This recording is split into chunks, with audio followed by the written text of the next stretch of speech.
Thank you for listening to the Dog Trainers Podcast, a podcast created by dog trainers for dog trainers, or anyone who's ever fallen in love with man's best friend. Hey everybody, welcome back and thank you so much for listening to the Dog Trainers Podcast. Mariano Alvarez here with Brent LaBrada and another very special guest that we'll be announcing in just a second. But first, I do need to let you guys know, as usual, you can find us on Facebook, Instagram, and YouTube, all by searching Dog Trainers Podcast, as well as all major podcast platforms. And I want to give some love to some cities that have been showing us some love with our last episode. So shout out to Columbus, Ohio, Nashville, Tennessee, Orlando, Florida, and Scottsdale, Arizona. How are you guys? What's up, everybody? It's Brent with the Dog Trainers Podcast. And here on the Dog Trainers Podcast for episode 50, we have a wonderful guest, Mr. John Gatta. How you doing, man? Doing good. How are you? All right. I'm doing great, man. Thanks so much for joining us on the podcast. Those of you guys who are listening right now, thank you guys so much. If you guys already follow John Gatta, you guys know you can find him at Gatta Train, Gotta Train, Train. You guys can also check him out at www.gottatrain.com. And he's going to tell us a little bit about some of the rescue organizations that he affiliates with a little bit later. But we want to thank you so much for joining us, John. Let's go ahead and jump into this podcast kind of the same way that we jump into a lot of our special guests. How'd you get started in dog training, man? Ooh, well, it started as a kid. Me and my mother would volunteer at the SPCA, and we ended up fostering a Rottweiler named Hans, and he had some behavioral issues. And pretty much we would go to the training seminars every weekend. And, you know, we taught this dog to catch treats off of his nose, fell in love with the process, started watching Cesar Milan, fell in love with that. I think the struggle I had is when I was 16, I knew I wanted to be a dog trainer, but I let everyone tell me that I couldn't make a living being a dog trainer. So I pushed it under. I became a civil engineer, hated my life, but I still volunteered. I volunteered at the SPCA, and I also volunteered at a parrot aviary with a Moluccan cockatoo named Bob. Bob the cockatoo. And just one day, 4 years ago, I decided that I am done with civil engineering, and I decided to move to Arizona to follow my dream and become a dog trainer. Where were you before that? What do you mean before that? Before you said you moved to Arizona. I was in the Bay Area. So okay. Roughly 30 miles east of San Francisco. I'm from a place called Castro Valley, California. And I split my time between San Ramon and Castro Valley, California. Oh, so you're from Cali. Okay. Yeah. Very cool. See that hat? Yeah, I see it, but you know. Giants. Yeah. There's some people just wear hats, you know? Yeah. Just wear hats. The only people I feel like is a safe bet that you're actually from California when I see a team hat is like the Sharks. Oh yeah. Die hard. Was that a hockey team? Yeah. Is it really a hockey team? Yeah. It sounds like it. I wouldn't Never heard of Joe Thornton? No. Oh. I'm one of those dudes. I gotta go, guys. Not a sports guy. Yeah. All right, man. So talk to us a little bit about, so you were a civil engineer. Did you do that professionally? Or is that what you studied? Yeah. I would. So basically I passed the test. You have to get a 90% on a law test. I passed the test, and I was doing it, had my stamp and everything. And I just hated my life. Right. At first, when you first start off, it's fun. Like it's new. Right. But you know, just doing math all day and looking into a little site all day is not fun.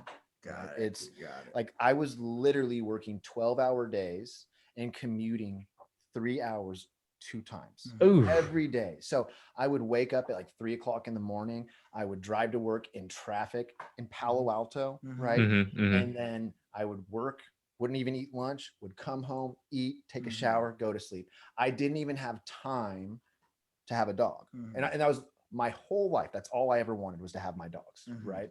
I still found time to volunteer on the weekends, but it just, that's what I enjoyed is the parrot aviary and volunteering at rescues. Right. And yeah. And what was it? So like initially growing up, you said you knew you wanted to be a dog trainer. Honestly, it was Cesar Milan. Yeah. Right. I watched his stuff, and everything he did just made sense. Right. It wasn't like all these other people where it's just obedience. It was him using his body, right? Like, I feel like I could relate to that guy. Right. And then when we started putting his methods into the dogs that we were rescuing, me and my mom, my sister, it worked.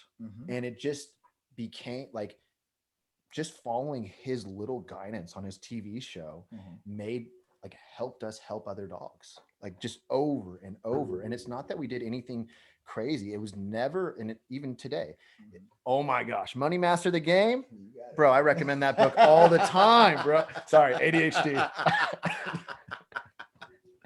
I love that. Sorry. Oh, it's a great book. Hey, there's a quote in there, and he says, when it comes to finance, it's like the rainforest. It's not what you know that's going to kill you. It's what you don't know that's going to kill you. That's true. Amazing. Tony book. Robbins, man. Yes, very good book. Great. Sorry. But it, the one thing with Cesar that I loved is it wasn't just paint by the numbers. It wasn't just one size fits all. It was something different for every dog that he saw, right? And the one thing that he was always pushing, get control of that mind, calm that mindset, and watch that dog thrive. Right? Well, it was cool because we had, it was a couple episodes ago, we had Samantha Johnson in Pack Life LA. I'm not sure if you're familiar with her. She worked with Cesar. Oh, wow. And she's around our, how old are you? I'm 32. 32. So he's around our age. She's around our age. And she straight up worked at the psychology center with him. And Very cool. Her first dog gig was just jumping into Cesar Milan gig. Like, she just went, can I work here? And they're like, sure. So she has a really cool story. Check her episode out. I think it's episode, what is it? Episode 47, 48? Yeah, you're gonna Should be episode 48. Yeah. And she was, I think the cool am thing. I episode 49? You're episode 50. Oh, you're episode 50, man. Big 5-0. So it's good. It's a good number. Why you want? Oh, you want a 49? 49ers, I mean, you could be 49. So one of the cool things that we see this echo a lot, right? From Tyler Muto to Blake Rodriguez to Jonas to just a lot. Every dog trainer that's training right now, we owe our careers to Cesar Milan. Straight up. You know what I mean? Straight up. He made dog training cool. Yeah, he made it cool. He made it cool, and he made it your job as the human, right? It's your job to figure this shit out. And he made, especially for the rescue community, and this will be a good segue. In the rescue community, obviously, there was already spay and neuter back then. There was already dog shelters. There was already a lot of things in place. But I think one of the big things that was suffering and lacking to help homeless animals was education. Well, it's still lacking right now. It still is. Right? You're right. And that's going to be more of a cultural perception war, maybe, right? And I think that when Cesar came into the game and started saying, it's not your dog's fault, it's a you fault, and you need to take responsibility, and you need to think how your dog is thinking. He was actually teaching people how to empathize with their animals, right? And how to think. This term dog psychology was developed, right? And we might have heard of it before, maybe from more of a behavioral standpoint, like, behavior studies and, zoologists and things like that. But this idea of dog psychology, to be able to break down ideas of how dogs think to make it more digestible and easier for people to understand. Now, from a dog training standpoint, we kind of see that these two realms. We see that there's like obedience, and then there's behavior.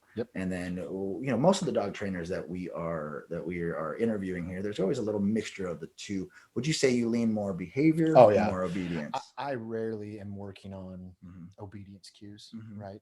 Now, if I'm dealing with a puppy, yes, I will go over the basics, right? But generally speaking, when I am dealing with a behavioral case, and that's why I'm traveling all over the place, is for behavior stuff. I work on 3 base things, right? That crate, place, and come, right? Those are the only obedience things that I really focus in on. That and eye contact, but I don't give it a command. But it's more about how, when it comes to behavior, the dog could have a genetic issue. The dog could be severely aggressive or fearful, but generally speaking, it is something the human is doing wrong or reinforcing that's creating the problem. And generally, when we get those humans to take a hands-off approach to their dog, amazing things happen. Right? I try to get people to give a 2-week reset. Just stop, giving all the affection, except for on walks when things go well, right? Make them earn the food, do some duration work, 4 to 6 hours. If it's a serious case, 4 to 6 hours a day, right? Have that dog on a leash, take away that dog's choice and watch it shine. Right. And I think that's actually a good topic to talk about because, you know, as dog trainers, there are things that we do that either were taught to us, maybe protocols or things that we fell into that naturally have an influence over the dogs. Like, I'm not a naturally structured individual, but as I was learning dog training under someone, I learned structure and I just literally mimicked everything. And so right now I have about 10 to 15 dogs here at my house, dead silent. I've seen them. How is that possible? Yeah. Right. So in the process of dog training, I guess a lot of times we have a hard time explaining to owners, right? So just so you know, this podcast is designed for young dog trainers, up and coming dog trainers, people who are having struggles, maybe finding the right words, finding the ways to approach things, you know. So let me finish my point and I'll let you do that. The idea of no affection, no, don't give your dog the things that you already are going to give them just because it's beneficial. How do you go about navigating? Okay, I love this question. Yeah. So how I explain it to people is in a couple ways. One, you have a girlfriend, okay? If you buy your girlfriend flowers today, she's going to appreciate it, right? But if the next day you buy her flowers again, she's going to appreciate it maybe. But then the next day you bring her flowers again. It's like, okay, great, right? And again. And again and again. When you give all the affection in the world, it becomes not important. Right.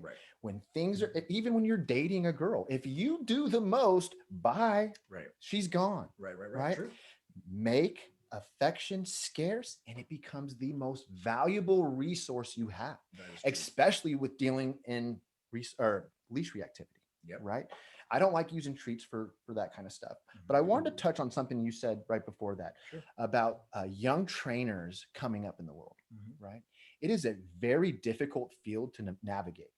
I know when I first started off 3 years, I mean, I've been in rescue. I've always had a thing for dogs. I've always been good with training, but I called almost every single trainer in Arizona and I begged them to pick up poop. Are you allowed to cuss on this? Yeah, cuss all you want. So I begged them to let me pick up shit to learn little scraps from them. None of them were willing to let me do it. Right. The one guy that did was Dennis of Dogs of Two Wars, at Dogs of Two Wars, was willing to take me under his wing and explain some things virtually, but it was very difficult. And I love that you guys are trying to help the younger generation because the information's not out there. You could do all the research on Google and YouTube. You're just not finding real information. There's so much misinformation that you're trying to sift through. How are you supposed to know where to go? Exactly. And strangely enough, like we started this last February, right before COVID started. And one of the byproducts, and we just wanted to talk about dog training, right? And we ended up getting some really great people on, and we got Michael Ellis on, and he just said, "You got Michael Ellis?" Yeah. Episode something. We had Michael Ellis, Tyler Muto, Tommy Davis, Denise Fenzi. We've had a lot of Larry Crone. Larry Crone was on. We got Sean O'Shea on, right? So we got Jonas. A lot. Nick Jonas, or not Nick Jonas. Jonas. I talk to Jonas almost every day. Yeah. He's my favorite, man. Yeah, and he's fucking hilarious. But the one thing I talk about with Jonas is the upbringing. People like us, if you look at my arms and my hands, I learned the hard way, right? Because I couldn't find a mentor. Right. I took some bullshit cert class, but it didn't. I mean, I knew more before I took that class than I. Right. You just got the paper. Yes, for the cert. But it's in the trenches dealing with difficult dogs. 100%. Like you can see, I have scars. I have stitches in my mouth. I mean, I've learned so much by working with the difficult dogs in rescue. Right. There's no way to learn without getting your hands on difficult dogs. 100%. Especially when we're doing behavior. Obedience is slightly different, right? You can see and copy, right? But when it comes to behavior, you have to learn. You have to take. I mean, you look at my arms; they look bad. Right? I mean, he has a horrible tan, guys. If you guys can't see, horrible tan, yes, and scars everywhere, right?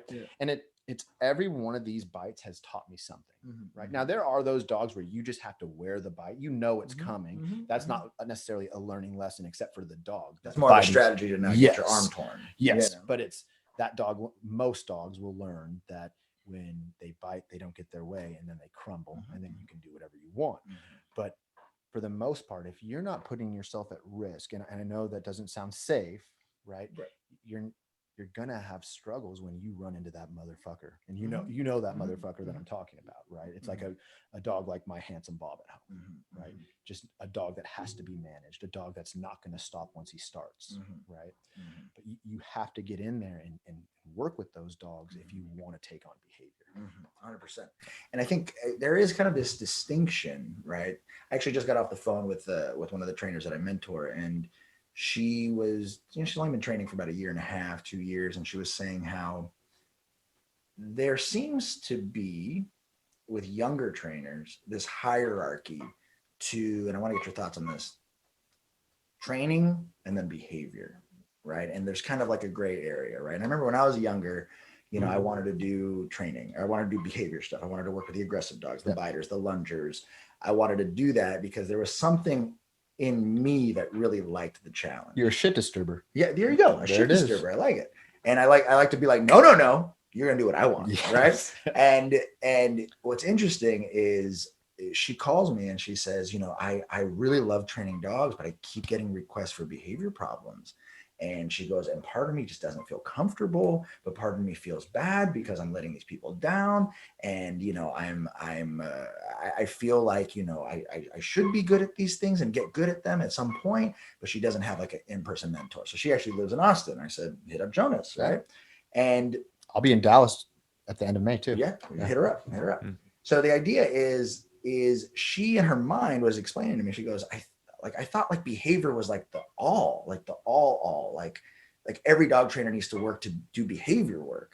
And what I was trying to explain to her was it's if you have that shit disturber, yes, if you have that gene in you that really not only is emotionally intelligent, but you like the problem solving, you like the puzzle, you like seeing how all the pieces work together. You like to see how you can shift and move and kind of be like alchemy almost of behavior, right? That's my opinion. That's what I told her. You were going to say something? Does she listen to the podcast? She does. I think, oh, do I? Yeah. Okay. I think the way that I see these things, like obedience versus behavior. And, we've had quite a few conversations depending on who we were talking to about like obedience versus behavior. I think of Michael Ellis. I think of Tommy Davis. I think of Samantha Johnson. And Larry Crone was probably the one that sticks out to me the most. It's an interesting conversation, and I'm kind of talking like to her, which is, if you're looking to get into behavior, I think it's cool. I think it's good. And it does seem kind of like all of the big dog trainers out there are behavior experts. All the big balance trainers out there seem to be like behavior experts, right? Maybe it's just the nature of it's not necessarily more difficult, but maybe because it's more risky, it's kind of more exclusive for that reason, like being a race car driver. Takes a certain kind of person. It does, right? It does. And I think that it naturally vets people just by the nature of what it is. Like a fireman, not everybody wants to be putting out fires all day. So it's a special kind of person that can do it. So I think for that reason, it ends up being rare. However, if you want to be really good at behavior, get good at obedience too. 100%. Because I would encourage her to not look at it as like a hierarchy. I think the reason why it's a hierarchy, and you guys correct me if you disagree, I think the reason why people see it as a hierarchy is because once you're good enough and polished enough, not just with obedience with dogs and have experience to be able to change things on the fly, but when you're good enough to deal with clients who tend to be emotionally frazzled because they have a behavior case, then you can be a behaviorist, because you have to be able to task switch on the fly and still be calm and cool about it, so that they are in an emotional position to want to like follow you and listen to you. Analogies, man. That's how you get through to the clients. Through Right. analogies. That's how it happens. I agree. Now, this girl that you're talking about, what I would recommend, now I'm just saying, if I had this opportunity when I was starting off, I would take it in an instant. But if you find a behavioralist, just for instance, if you're in Austin and you have Jonas, right? send him those behavioral cases on the condition that you can tag along. Yeah. Right. Because watching someone like Jonas is magic in the making. Mm-hmm. Right. Jonas is very knowledgeable, but I think that you have to find someone that is willing to take you under their wing. I mean, you're bringing them business, right? It's something like if anyone called me in Arizona for a behavioral case, right, I would help them. Right. If they're an up and coming trainer, I'll take calls, I'll meet with them, I'll help whoever. Right. My one condition is that they have to be willing to volunteer. Yeah. Right. That's my one. I have people asking me, oh, will you mentor me? Will you do this? And I say, hey, go volunteer 5 days a week. It doesn't have to be all day. Volunteer an hour a day, walk the difficult dogs, and I will help anybody. Right. Because the problem is if you're unwilling to sacrifice this much time for the greater good of a few dogs, why am I going to give my X amount of years for free? Yes. Yep. And I think that's kind of if we go back to what you were talking about when you were first starting, you know, I fell into dog training. That story is later, but the fact that there are a lot of people who are gatekeepers, or there's this fear that I am going to train my own competition, that scarcity mentality, that I will train someone. But that's all wrong. I know. I'm just saying with their mentality. I know. Right. And if I'm going to train someone, I don't mean to interrupt. Sorry. You don't have to whisper, man. It's a podcast. It's my first one. It's my first one. Okay. So if I'm going to take on someone that's going to work for me, right? It's hard to find good people. Right. I'm not taking them on unless they're as motivated as me, because I want them to be my competition in 5 years, because if they're my competition in 5 years, it's going to elevate me to the next level. Exactly. That's what I tell my trainers too, is I want people who want to grow. I don't want you. I told them, and I explained after, because I guess it can sound kind of harsh at first thought. Like I told them, I don't really want to see you in 6 years. No. I want the next new person who, you know, I want you to be somewhere where you don't need me anymore, you know, or, you know, if you really, really want to grow with the company, then great. I will find like a position, you know, for somebody who really wants to grow. But that's kind of the approach that I've been taking with people, and that I intend to keep taking with people, is I want the go-getters. Agreed. And so so what we've ended up becoming, strangely enough, we've become, you know, we get hit texts all the time, DMs all the time, emails all the time of people being like, I have a problem. And I think one of the big things I would love with this podcast, just thinking out loud, would be like, okay, mentorship does not exist through the YouTube academies, right? The YouTube academies, right? You're only getting a glimpse. Yeah, you're getting, exactly. And so always what we say on the podcast is we say, you know, it's not that things on YouTube are wrong, it's just they're incomplete. Yes. Right. And so there tends to be this need for mentorship, and there's really excellent dog trainers out there. And there's also kind of this weird mentality. I think Michael Ellis mentioned this. He said, you know, instant gratification type stuff. Right. And, you know, I've been doing this for 13, you know, and when Larry Crone says I've been doing it for 25 and I just spent $10,000 on a I think it was Ivan's seminar. Ivan's seminar. Oh, dude, I've been taking some of his courses online. Yeah, oh, it's so dude, sick. His so fetch. sick. Hey, his fetch. If you're gonna take chase play one? yes, chase and catch. So good. Watch it. I use it now, right? I mean, it's amazing. Like I've ordered a couple of his classes now, right? And I am pleasantly surprised at what I learned through his videos. 100%. Right? I mean, 100%. He's good. He is. You know who told me that? What's his name? Cat's Dog. He's the one who it's another trainer. I might have butchered it, but he told me to check him out. And when I watched that catch and play video. Catch and chase or catch and chase play, whatever. Catch play. It is one of the most amazing. And then he shows you the process.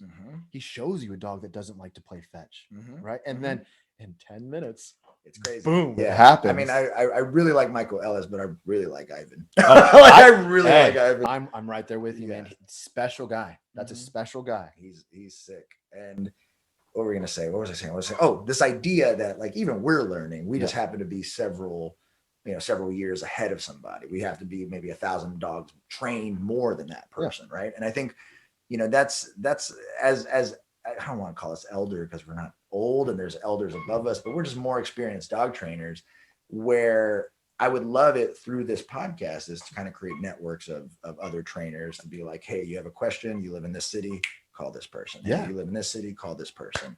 And so, yeah, I would love it if you could be on that network, man. Bro, we should create a website with this stuff. Yeah. Right. And That's a good idea. and have like in every state, like, Mhm. but it's not something that you could just be on. Yeah. It's something that you have to go vet the people. Yep. So like 100%. in Austin, you have Jonas. In Phoenix, or you're in Phoenix too, but you have me and Yeah. right. Yep. And then it's a situation where the up and coming trainers know where to call and Mhm. know where they can get the help. Mm-hmm. Right? And that's the bottom line is like, I was fortunate to have a mentor for 10 years. Yeah. So not everyone is this fortunate, right? I got off the phone with a sweet gal in Boston the other day, and she had only trained 3 dogs, right? She's learning online, and I helped her as much as I could to help her kind of just shape and trying to help her problem solve. And I just pretty much said, you find a trainer and work under them.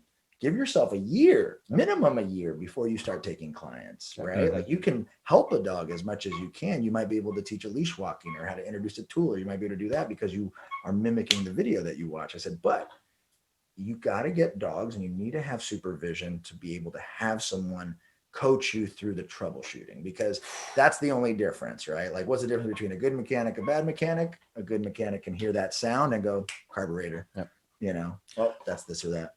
Well, it's like in Arizona with the Love Pup Foundation, they're opening up a new facility. Mhm. If someone, an up and coming trainer in Phoenix, straight up, if you want to foster dogs, I will mentor you for free. Perfect. You go foster dogs from the Love Pup Foundation. You can have my number on speed dial. But this isn't a situation where it's one and done. It's a commitment, right? Commit to fostering 1 dog at a time for the next year, and you got me in your back pocket. Yep, 100%. I think that's great motivation. And also it gives people, there's a lot of people who understand training, but they need to actually put the work in with an actual dog to see the process and the results. 100%. So I think that's great. Well, that's something that I notice with most newer trainers is the theory is there. The application is where they struggle. And I think it's one of those things, like something that we've coined a lot on the podcast, John, is this idea of like white belt dog trainers. So I do jiu-jitsu. I like the belt system, and I like the way that it's explained among jiu-jitsu practitioners.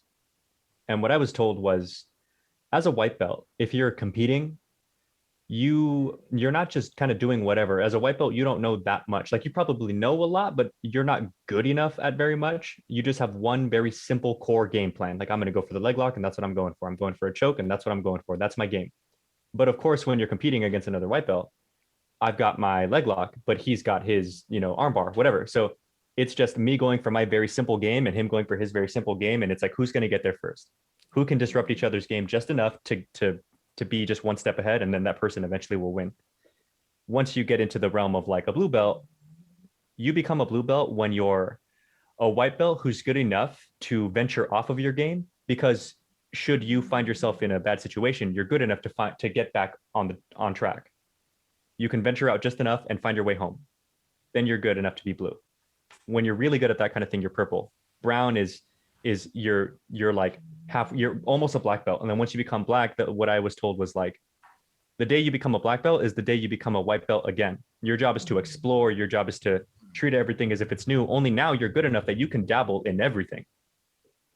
And so when I liken it to newer dog trainers, in my head and from what I've seen, a white belt dog trainer, somebody who's really, really new, or somebody like an intern or something like that, they've learned enough to know like some basic theory. It's not like they know nothing, but they're so rigid in their information because they can't really afford to like go off the rails. Otherwise they get lost. And like the lesson loses its momentum. They spend too much time talking or something happens, right? So that's kind of what I've tried to impress upon my trainer. I've got a trainer who works under me, and then I've got an intern for her. And so the intern, of course, we have to build her from the ground up. But the trainer who works under me, she largely knows a lot of good stuff. She's very good. We're just tweaking a few things here and there. But where she struggles the most is just putting it all together. Like, I know you know your stuff, but why didn't you move from this to this? Or why didn't you explain to the owners when you move from this to this? Because this is information that they have to understand. So little things. You think Go about ahead. seasoned vets. They don't know how to explain it to the owners. Yeah. That's the struggle, man. It's very difficult to find that mentor that's going to show you how to do it the right way. Right. It's like, if I am fixing with my behavioral cases, 99% of the time I'm fixing other dog trainers' errors. Yeah. Other dog trainers that have made guarantees and talked a big game and couldn't hack it. Right. And it's the problem is that people need to know their limits. Right. Stay in your lane. If you're an obedience instructor, be an obedience instructor. Right. If you're in behavior, get with it. Right. And I think that we were talking about kind of like, how does one go from obedience into behavior? What's interesting with dog training, and tell me if you guys relate with this, like, let's say you learn obedience, right? Sits, down, stays, all that stuff. Funny enough, if you start with obedience, there will be a time in your career where you realize, if I develop a very strong heel, a very strong sit, a very strong stay, a very strong down, a very strong come, why do 95 to 98% of behavior problems go away? Right. And so that's kind of where that natural slip into, maybe I can solve behavior, gets created in the mind of a trainer. Right. And I would say, and so what tends to happen is people might get a dog, they put it through the same modules, right, if you will, and let's say a high percentage of those dogs get better, right, or they get more just more improved, or now they're more manageable, Right, more manageable. they're on a dog, they're on certain tools and things like that.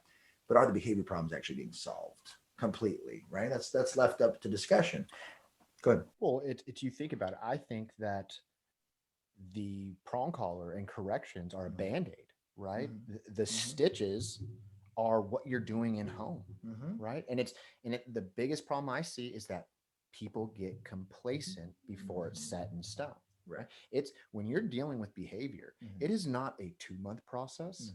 Things might be feeling better, right? But it's a 6-month to a year process for a lot of these serious cases, and people don't realize that. And that's if they adopt everything that you're yes, talking about. You're right. And that's the problem. As I tell people, when I'm dealing with severe aggression, whether dominance based, whether fear based, right? Fear is always has been the most difficult one for me so far. But I always tell them the first thing when we're on that phone call is that this is not a 2-week thing. Yes, you may only need to see me 3 times, but it is a 6-month to a year process. Yep. I just had this first follow-up in a month and a half, right? Now, usually when I do behavior cases, they are supposed to immediately come out the next week and the next week. She actually did 4 follow-ups prior to going home. Okay. And then it's one of those scenarios. The dog's so good. She kept canceling. So then she comes today. The dog is definitely not where he was when he came for the first time, but he kind of pulled in a little bit. He was starting to shiver and shake. He's like a little Maltipoo, right? And she was still so ecstatic. And I said, you know what? You are happy with 40% better. I said, this dog is not where he was before. He was stressed. He was confused. He was jumping all over. He goes, he doesn't act like this at my house. And I said, yeah, because at the house, there's nothing going on. Right. As soon as we made I said, you are the dog's coping mechanism. I said, your dog's an alcoholic and you're a beer. Anytime he's stressed, he wants to drink you. That's why he wants you to pick him the fuck up all the time. And she goes, oh, and I said, what we have to do is change his coping mechanism. So I said, go put him in a downstate. She couldn't put the dog in a downstate after a month and a half post-training. I grabbed the leash. I said, go to your bed. He goes, fine. Yep. Well, but it's the way that you carry yourself. The advantage that us trainers have on owners is we haven't let that dog run amok. We haven't given that dog so much inappropriate affection that it doesn't give a shit what you have to say. Right. What you guys are explaining right now is this may seem a little bit off the rails, but it's going to come full circle because is it jujitsu? No, it's not. You thank the Lord. You brought back up. But if you want me to, or no, fuck that. Yeah.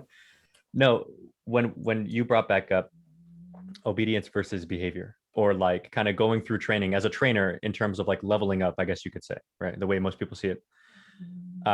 What came to my head as you were explaining was, this may seem a little off topic, but like some of my favorite like rap artists, it's some of my personal favorites who tend to be most people's favorites according to like lists and things. they all have a couple things in common. They've studied music enough, like actually studied music enough to know the ins and outs, like obedience work. They're very analytical about it. But in practice, in their songs, they throw a lot of that away. And because of that, they sound more unique. They sound more individual. And it's like the opposite of like the Eminem thing. Who I used to really, really love Eminem, but he got to that point to where he rhymes words like nobody's business, but they don't always make sense anymore. It's just like rhyming words now, you know. Whereas back in the day, his songs were music with a story and yeah, right, you know. And obviously he's like a great rapper, you know, but there are other rappers who don't rhyme as much as Eminem does, or probably couldn't if they wanted to, but their songs are just better to me as music. And I think of that because while we're sitting here talking about, you know, this lady couldn't put the dog in a down, and this explanation that you gave her, it's short, it's concise. And the way that those two things kind of tied together in my head, like rapping versus dog training, is the obedience stuff. You have to learn the structure. You have to know what the foundations are. You have to know what the blueprint looks like. Then once you're good enough, you can simplify it down. To me, all the best dog trainers know it all. They can be complicated, but they're good enough that they can make it very simple. Well, that is the struggle. Is most of the clients that I have say that other dog trainers just confused them. Yep. Mm-hmm. Yep. Right. Mm-hmm. Yep. It's like you talk about downstay and you know, play stay. I used to think that it was the fix all to everything. I thought it was like the just put your dog in and it fix everything, right? Yeah. And you slowly learn that it's not that play stay fixes everything. It's that it gets the dog the hell away from that owner. Yeah. Right? I mean, that's really, actually a good point. it gets the dog away from the owner. And then once it's away from the owner, we shift to downstays, sit stays, right? It's teaching the dog to cope. Yes. Away. That's so funny. I try so hard just to get the dog the hell away from the owner. Oh my God. I tell people that straight up sometimes. I've had a few people call me on like the past 4 or 5 days. One dog I have already, and another couple that I've got coming in here. I'm good. And some people will ask me, like, they'll kind of go over their issues and, you know, the dog does this and that. And in both instances that I'm thinking of, the dog was reactive, but more so when mom's around.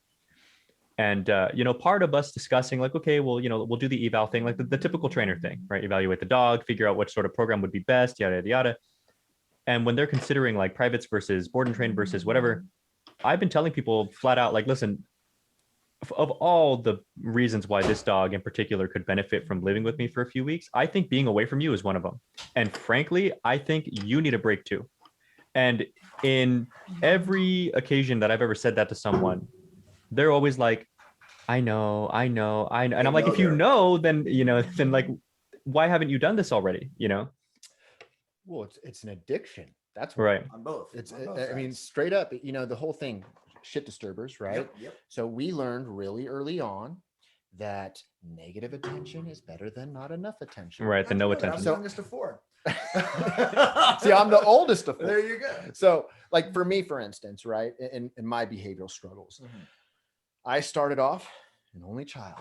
I got 100% attention all the time. And then I had a little sister, right? And she was born with a hole in her heart and she had to be on a respirator for the first year and a half of her life. So what happened? My attention went out the door. It wasn't like my parents didn't love me or my grandparents didn't love me. It's that my sister needed something more than me.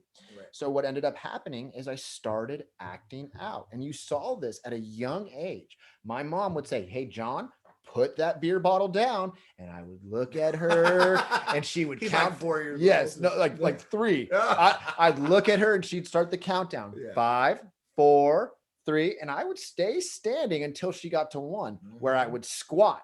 And then she'd think it'd be done.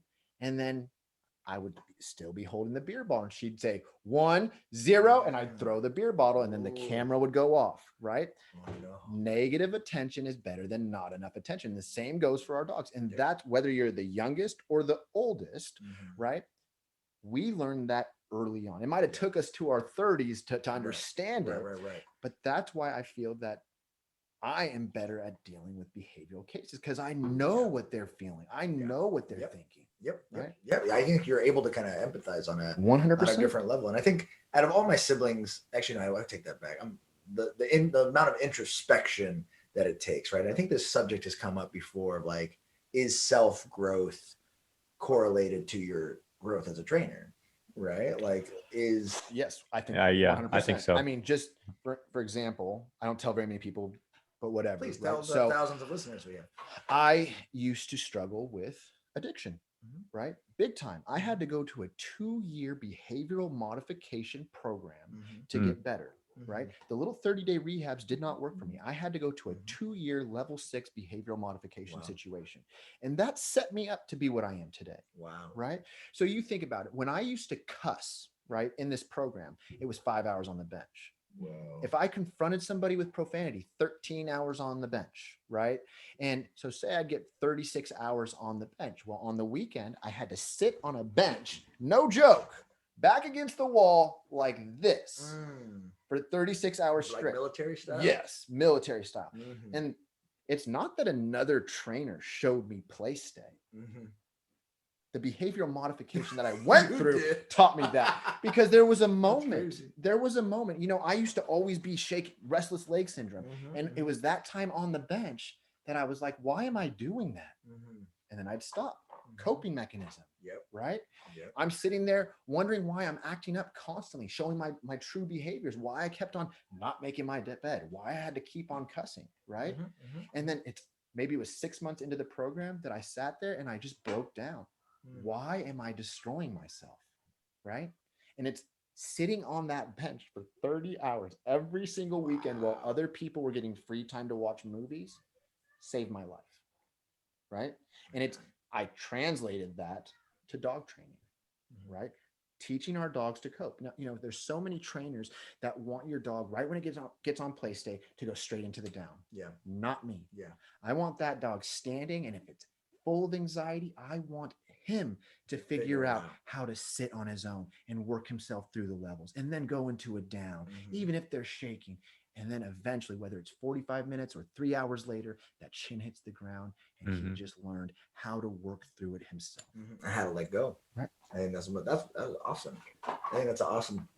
Like, it's cool to know that you went through that growth. Oh, yeah. Right, on your own. And I think that's kind of where it allows you to connect with a different form of logic. It's like an experiential first person, 100%. you know, not viewing it. Dude, Right. this program was so intense that so there was like 300 people struggling with addiction. Mhm. And every Wednesday and Friday night, we would have these things called games. So you'd get indicted by the house, Mhm. right? So most people would get 3 to 5 indictments, but my entitled ass would get like 45 indictments. So they would be like, what makes you think we want to watch the movie that we want to watch a different movie? Just because you watch the movie doesn't mean the rest of the house has to watch the movie, right? Mhm. Why is it that you think you deserve 3 cranberry juices in the morning Mhm. and everyone else only gets 1? So Mhm. like, they'd be like, why are you such a little bitch? Right? Like they'd be calling you on like, why can't you clean out the sink when you shave? Right? I mean, just shit. literally Mm. calling you. And you know, at first I just sat there, like Just prideful. Yep. Yeah. But eventually someone gets under your skin, and it's when they get under your skin that you get mad. And when you get mad, the truth comes out. Right. And then once that truth comes out, it's out there. And then that game that that game that seems so intense and so harsh on you turns into this loving moment where we work through backwards, right? Wow. It's a crazy thing. They literally break you down. 100%. Hey, and that's my program. I break these dogs down to the basics, right? They don't get anything. They get to look forward to eating at first. Then they get to look forward to that 10-minute walk. Yep. Then they get to look forward to playing 10 minutes of fetch. Yep. Then they get to look forward to playing Tug of War, right? Keep building, making yourself the most valuable thing in that dog's life, and amazing things happen. I think that story in and of itself helps. I mean, it definitely helps understand an approach, but I think, you know, you lived behavior 100% for 2 years. You lived board and train. Yes. You were the learner at that time. So I want to go back to this question that I don't think we fully answered. You mentioned examples, but how do we go about explaining the hard thing? I know you mentioned examples and you mentioned the addiction thing. How would you go about teaching someone, let's say, separation anxiety? What would be kind of your your stage by stage approach. Okay. If there's a young dog trainer listening. Okay, so it would start with a serious decompression period. Mm-hmm. And when I mean decompression, I mean that dog is in that crate pretty much 23 and a half hours a day, Mm-hmm. right? Mm-hmm. You're hand feeding for eye contact through, it's just whether it's 1 second or 3 seconds, just one eye contact, boom, Mm-hmm. one piece of food. You can leave the water bowl in there, right? Mm-hmm. The dog only comes out to go potty. Whether that's a 3-day decompression period or a 7-day decompression period, if it's an intense case, Mm-hmm. generally that craziness that's happening in the crate starts to get lower and lower. Mm-hmm. And then what I do is we start to implement snail's paced walks. Mm-hmm. So you could see on my stories yesterday, I just had a walk, and literally we are walking like the dog could basically sit and then stand between every single step. Okay. Right.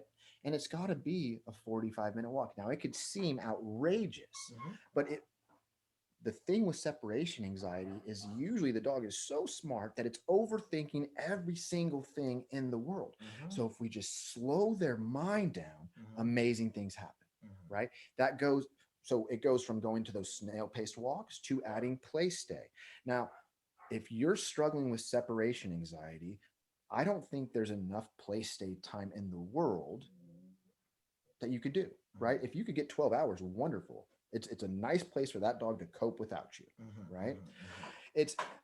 It's a situation where it's always dependent on the owner, right? Mm-hmm. So you can start off with that decompression period, and if it's not working out, we have to make changes here or Mhm. there. Mhm. But generally, what would not working out in that decompression period Well, look like? people slipping up and giving affection. Oh, they're Right. they're It's they're generally missing the owners are doing Yeah. something, they're baby talking their dog, Mhm. something. Mhm. Really, I just want, and I don't do board and trains, Mhm. right? I'm not a big fan of them, right? But Right. but to each their own. But Right. the one time that it is a good time is with a board and train to Yep. get the owner the hell away from that 100%. dog, right? Yeah. It's the struggle is I have these base rules for dogs with behavioral issues, and this goes for separation anxiety as well. And it starts with number one, duration work. I don't care if it's a sit stay, I don't care if it's a down stay, but we are looking to get 4 to 6 hours a day, Mhm. right? Mhm. Number two, it starts with it's the crate. So whether at first the dog's in the crate 23 and a half hours, it's the time, the game plan is the dog is in the crate or it's on a leash in place stay for the Mhm. next 2 weeks, right? Mhm. No choices are made, Mhm. right? If you can only get play stay in for 2 hours, that means your dog is in the crate 21 hours, Mhm. right? 22 hours. From there, we start to escalate. I want to break everything down. And then we start to add the walks. We start to add, and the walks are literally 2 30-minute for separation anxiety. If it's just a Mm. behavior, I want 5-minute walks at 1st, Mhm. right?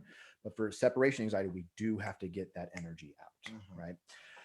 So number one, duration. Number two, crate. Number three is earning. So earning that food. I don't care about sits, downs. I don't care about any of that stuff. All I care about is getting eye contact. So it doesn't matter if we're in the backyard walking around, stopping, and the dog gives you 3 seconds of eye contact, boom, one Mhm. piece of food. Yeah. It's a pain in the ass for a big dog, but for a small dog, it's fairly easy. I don't care if it's a situation where you have the dog jump on your bed, give you 3 seconds of eye contact, one piece of food, but it's one piece of food for every 3 seconds of eye contact. Mhm. You want to do more? Go towards 5 seconds, Mhm. right? Mhm. From there, I talk about affection. And really, I want people to stop touching their dogs. When it comes to separation anxiety, generally affection is the root of all evil. Yeah, The root of all evil. The biggest trick. So whether that is a 2-week or a 2-month situation with no affection, it is what it is, but we Mhm. need to stop that affection. And then what I tell them is that affection has to come. Here's another analogy for you. This is the Uncle Jimmy analogy. So if you had a 14-year-old daughter, Mhm. how long is it acceptable for Uncle Jimmy to give her a hug at a greeting? Mhm. What, 1 to 3 seconds, right? Yep. So when it comes to affection in your dog, after we get through that reset period of no choice, right, and no affection, it's earned affection for doing something right at 2 to 3 second increments, Mhm. right? So food, affection, no toys are left out. You can leave one bone in the crate. That's the only thing free in that dog's life. And then part of earning is freedom. Mhm. Freedom is not coming for 6 months when it comes to a separation anxiety case, Right. in my opinion. Yeah. Now, I will bring up a story. I've had a dog, a rescue dog that I kept for 7 months. The dog was I mean, bad, hurting itself, chewing off its, just chewing everything, right? Just really destroying itself. And I stopped all affection, all talking to this dog for 7 months. Its life was literally the crate for 20 hours, play stay for 3 hours a day, and then our 2 walks a day and earning food. And that dog's separation anxiety disappeared and has not come back, right? Wow. Just by stopping the affection. Rule 4 is the 2 walks a day. It can't be 1 walk. It has to be 2. When it comes to separation anxiety, it is 30-minute walks twice a day, right? And the whole thing is I really want to drain that dog mentally, because if we can drain that dog mentally, we can manipulate the body in any way we see fit, right?